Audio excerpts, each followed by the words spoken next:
Yes, I'm Professor Ian Hickie. I'm the co-director of the Brain and Mind Centre at the University of Sydney. Thank you. And how long have you been working in suicide prevention? I've worked on and off in suicide prevention for most of my professional career over the last 30 years in various ways, largely in the mental health services area and largely with people who have mental health problems and who are suicidal, but also in terms of general mental health awareness and the need to focus on suicide prevention as a very high priority in this country. Thank you. Can you talk a little bit about change in suicide prevention over the last 25 years, how we've progressed? I think critically in the 1990s we saw as an absolutely sentinel point in Australia. We saw that suicide rates were going up first in young people in the 1990s, and immediately were able to engage the Prime Minister at the time, John Howard, and the community, particularly around youth suicide and the need to have suicide prevention strategies come into place in the face of a national crisis. That then extended into general population suicide prevention. So that national focus of whatever we did in mental health and the community more broadly, of needing to attend to the issues related to suicide and suicidality more generally, has been a very important issue. So critical phase in the 1990s. Fortunately, due to a large range of circumstances, changing economic circumstances, greater awareness, perhaps the increased provision of services, we did see a fall in youth suicide in particular, and then a fall of suicide in general in the early part of this century, which is very welcome. However, since that time, over the last decade, we haven't really seen substantive improvement since then. So I think the 25 years or so of the last was originally extremely good in recognising a crisis, major reductions due to a whole range of factors, broad community, social, economic and some local service initiatives. Now we face new challenges.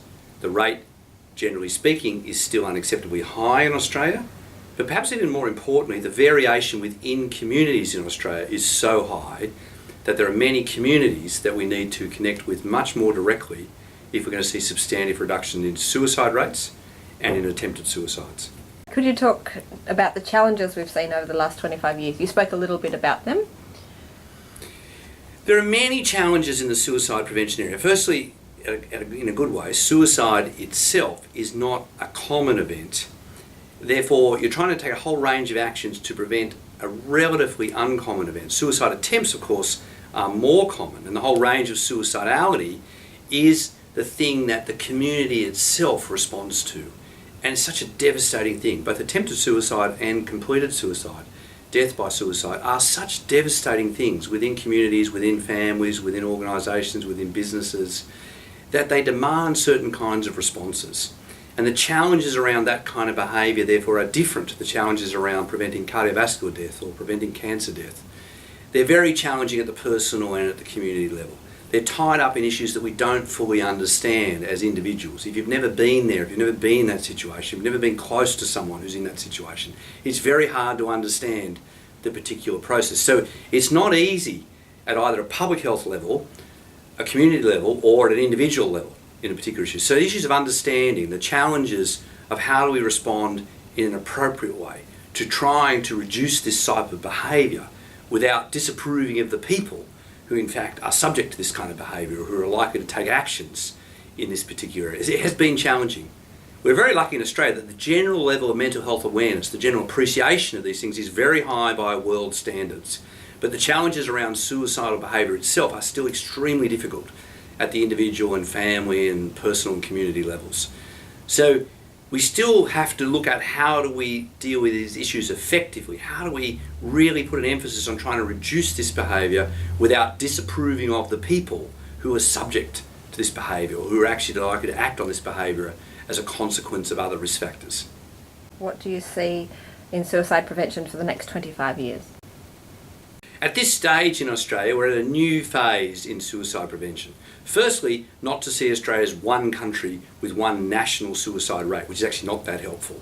The variation within Australia, the 3-4-fold variation from areas where suicide rates are quite low by world standards, where there's high employment, high connectivity, and there's actually provision of social and health services, to other areas where suicide rates are 3 to 4 times higher and there are real problems economically, socially, health service-wise to make changes. So one of the things in Australia is to understand the regional differences and respond more effectively in the 55 or so local communities that really constitute the regions of Australia. That's one set of challenges. The next is to actually not have a silly distinction between community-based suicide prevention as a non-mental health issue and mental health services as a separate issue, which is unfortunately something we have had persist in Australia.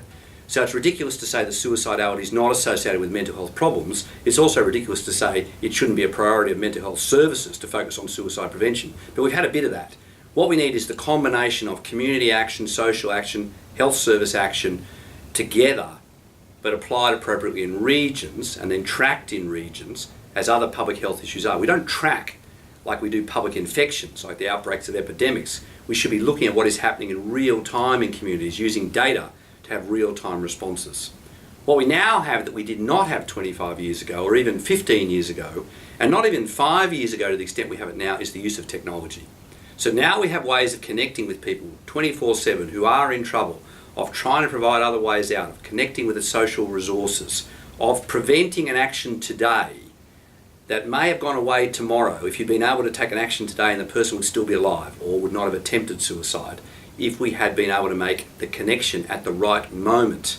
So technology offers tremendous new opportunities that we need to learn how to use, how to harness, how to bring into people's lives to reduce suicidal behaviour in general and hopefully reduce completed suicide, deaths by suicide in some of the very at-risk populations. When a community is in trouble, when employment is changing, when socio-economic circumstances are changing. So while we're dealing with the big picture, we make sure that we keep people safe best we can through the use of new technologies. And I think that remains, or is, one of the really big opportunities we have now that we never had 25 years ago, and really through the whole of social media, the connectedness through mobile devices, through the new technologies, has really only come to fruition in the last 5 years.